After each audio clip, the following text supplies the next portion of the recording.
So hello everyone, welcome back to my YouTube channel. दोस्तों, स्वागत करता हूं इस वीडियो में। तो फ्रेंड्स, आज मैं बताने वाला हूं इंडियन कोस्ट गार्ड का जब आप फॉर्म को फिल करेंगे तो किन किन बातों का हम लोगों को ध्यान रखना है। अगर थोड़ा सा भी मिस्टेक हुआ तो फ्रेंड्स आपको आगे चल के वहाँ पे दिक्कत हो सकता है डॉक्यूमेंट वेरिफिकेशन में। ठीक है, तो जिन जिन चीज़ों के ऊपर मैं आज एम्फेसाइज करने वाला हूँ, तो फ्रेंड्स उन चीज़ों को जब आप एप्लीकेशन फॉर्म भरेंगे तो वहाँ पर आप लोग थोड़ा उन्हें ज़्यादा गौर करिएगा। ठीक है, जिससे आप लोग कोई छोटी मोटी मिस्टेक से बच सकें। तो बहुत सारे स्टूडेंटों को मतलब इंतज़ार था इंडियन कोस्ट गार्ड के नोटिफिकेशन का। तो फ्रेंड्स, नोटिफिकेशन तो आ गया है और इसका फॉर्म जो है 4 जनवरी से स्टार्ट हो गया है भरना। ठीक है, तो 4 जनवरी से और 14 जनवरी के बीच में इसका फॉर्म फिल होगा, तो आप लोग ज़रूर भरिएगा। और एप्लीकेशन फॉर्म कैसे भरना है ये इन्फॉर्मेशन देखकर भरना। जो मैं इन्फॉर्मेशन आज मैं बताने वाला हूँ उस पर आप थोड़ा ज़्यादा एम्फेसाइज़ करिएगा।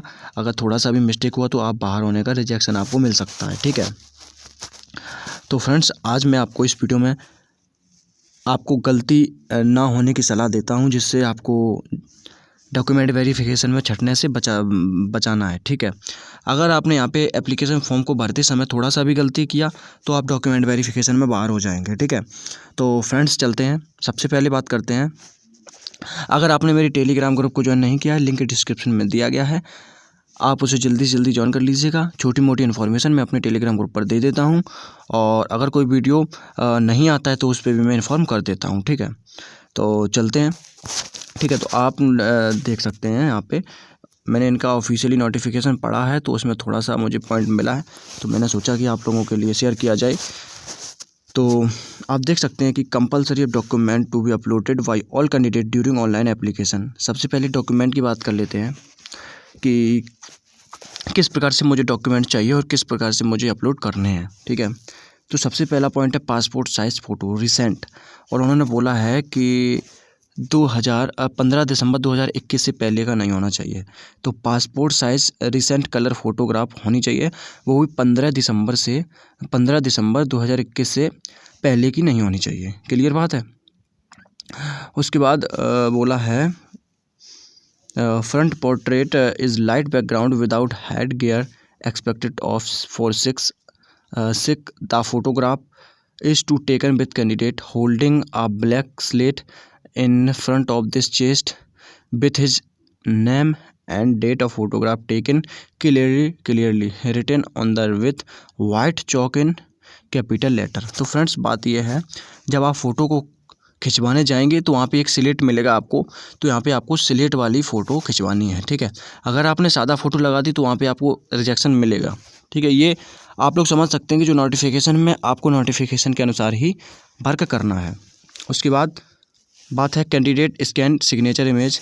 आप अपनी सिग्नेचर करिए और उसे स्कैन करके अपलोड कराइएगा। ठीक है, नेक्स्ट ही बात करते हैं लेफ़्ट थंब का अंगूठा। ठीक है, बात ये रहती है कि कोई कैंडिडेट ऐसा होता है जो अपना लेफ़्ट थंब का अंगूठा ना देखकर अपने राइट हैंड का अंगूठा दे देता है।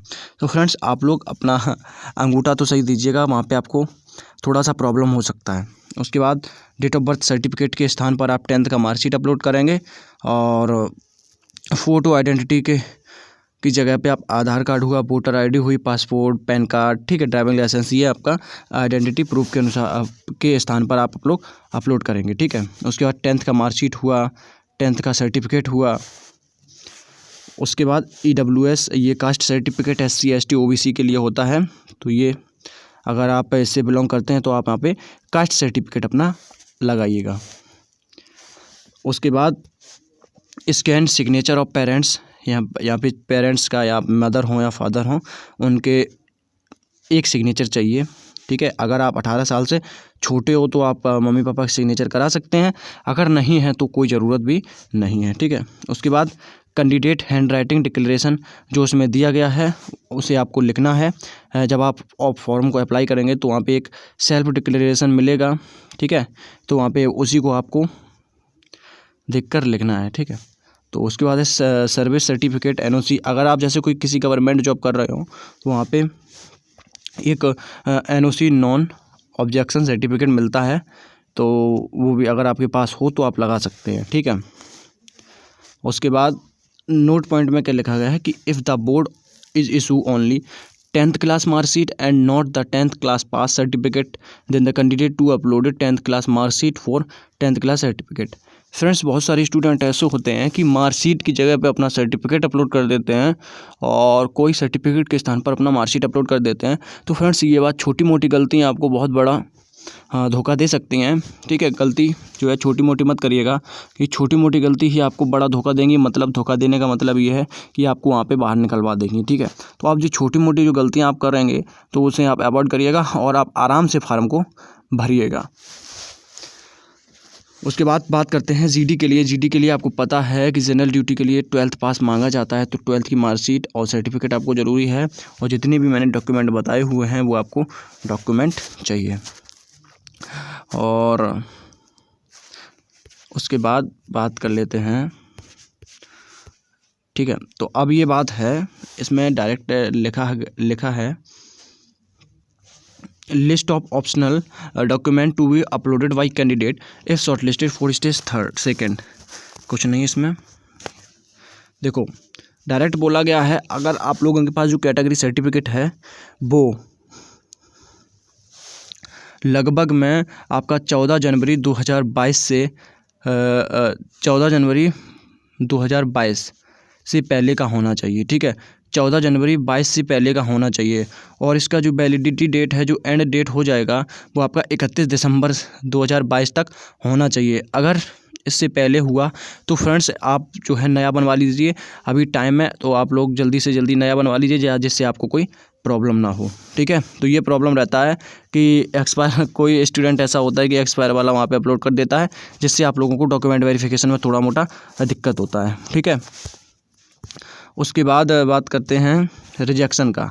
ठीक है, जब डॉक्यूमेंट वेरिफिकेशन के कराने के लिए जाते हैं तो वहाँ पे आपको बहुत सारी प्रॉब्लम होती है और किन चीज़ों से आपको रिजेक्शन मिलता है तो वो आपको इस वीडियो में पता लगने वाला है। तो सबसे पहली बात कर लेते हैं कि रिजेक्शन आपको किस चीज़ पे मिलेगा। तो name of candidate in the e admit card application is not as per 10th या 12th सर्टिफिकेट।